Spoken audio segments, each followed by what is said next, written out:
Welcome back to my channel. My name is Breana Marin, and today I've got 5 tips to help you improve your lyrics.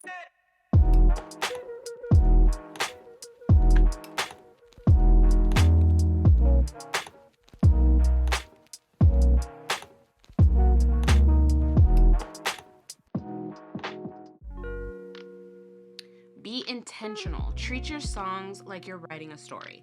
You need to set the scene, have main characters, write from those characters different perspectives, or just focus on yours. Your song should have a clear message, focus, and direction. You want the listener to just flow effortlessly through each section of your song. Really hone in on this on your verses and pre-hook. That's the perfect opportunity to give your listener the lay of the land. Some songs and songwriters I highly recommend you study and dive into their technique is John Mayer's, specifically Assassin or Stop This Train. I work in the dead of night when the roads are quiet and no one is around to track my moves. Racing the yellow lights to find the gate is open, she's waiting in the room. Alec Benjamin has incredible songwriting, storytelling technique. Annabelle's Homework is a great example. Careful as I write her name on the corner of the page. Make it look like it was her all along. And I put the paper in my bag as I'm walking back to class and the notes I wrote that took me so long. She doesn't notice me. She just smiles and says, "Thank you for the trigonometry." Ed Sheeran, Adele, Babyface, all these people are great at immersing you into their lyrics.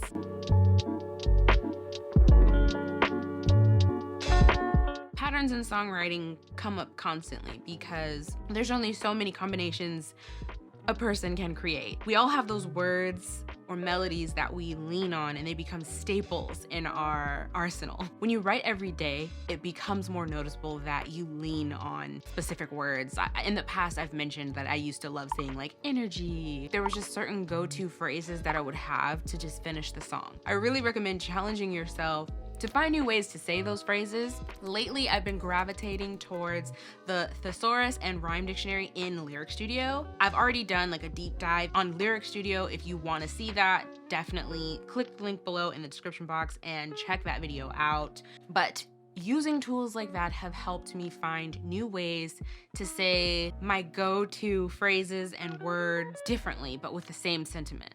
Also, if you really want to be the best songwriter that you can be, I recommend you hit the like button.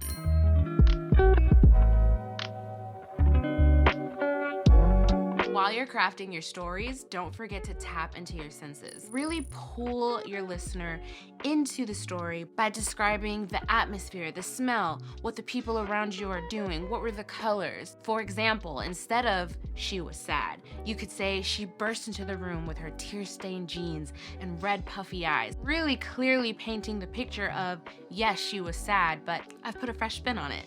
A songwriter who is excellent at giving us a descriptive, in-depth verse, pre-hook, and sometimes even the hook is Taylor Swift. For example, in Delicate, a couple of random lines. She's like, "Dive bar on the east side, where you at? Phone lights up on my nightstand in the black." This is just a really descriptive line. In my mind, I could picture the whole thing happening. I really love how she is setting the scene here. Even dark jeans and your Nikes. Look at you, never seen that color blue.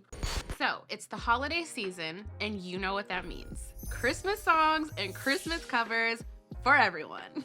Even if you're not trying to release a Christmas cover, you may be wondering what goes into the process of releasing your version of your favorite song by your favorite artist. The easiest way for an indie artist to release a cover is by going through DistroKid. Realistically, releasing a cover legally and quickly on your own can become an extremely dramatic process. DistroKid will take care of all of the hard stuff for you. They're gonna get you the right license. They're gonna pay out the original copyright holders that are entitled to a piece of the pie, and you get to live your best life and sing your favorite songs. If you'd like to get started with DistroKid, click the link in my description box. That will get you 7% off your first year. If you're already a member, record your song, upload it to DistroKid, let them know that this is a cover song. Then they're gonna do all the behind the scenes legwork.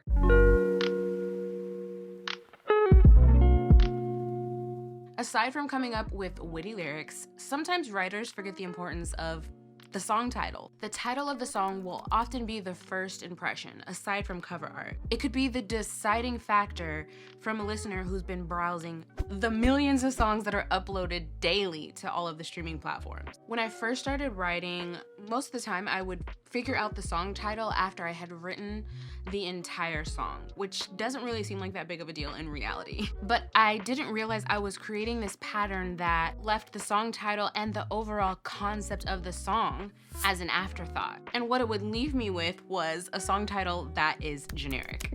I'm talking about those overused titles that we've all seen time and time and time again, like I Want You, or Tonight, I Hate You, I Love You, Heaven, Your Eyes. Pretty much any title that has the word love in it. So now as I'm writing songs, I'm considering the song title while I'm writing verses, pre-hooks, and especially the hook.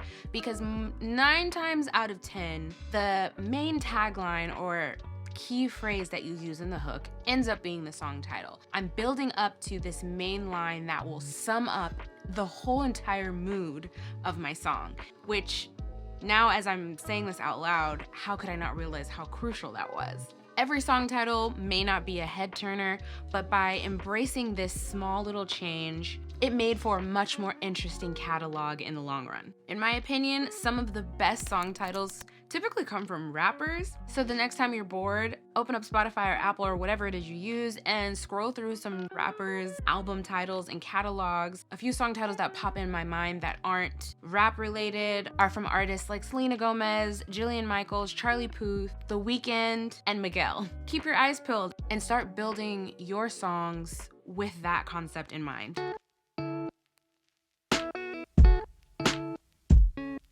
There is an art to editing and revising your initial lyric ideas. It's a slippery slope. You can abuse this technique by not knowing when to stop, but once you kind of find that sweet spot or gain the ability to recognize when you've got something incredible, this will really push your songwriting to the next level. Sometimes the first idea that comes to mind isn't fully fleshed out or hasn't reached its true potential. I recommend writing down and recording all the ideas that immediately excite you and then taking a moment to mold and shape those ideas until you have that moment where you're really inspired by what you got. Woo!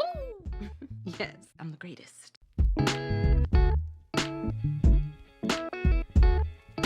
This goes without saying, but we should constantly continue learning, practicing, and being open to new perspectives and different processes. I always say, learn the rules and then find a way to bend and warp them to fit your creative vision. Push the limits, play around with different rhyme schemes, or don't rhyme at all. Continue to challenge yourself and write every day. A great way to become better at writing songs is to work with people that are better than you. If there's a music community where you live, my songwriting style really advanced when I started working with songwriters who had way more experience and could teach me things that I would never learn just writing at home by myself. So now you have some new tools that you can add to your songwriting toolbox to continue learning how to become the best songwriter that you can be. I'd recommend watching these 2 videos over here, 3 tips for catchy hooks and how to build confidence in songwriting. Thank you so much for watching. Please remember to like and subscribe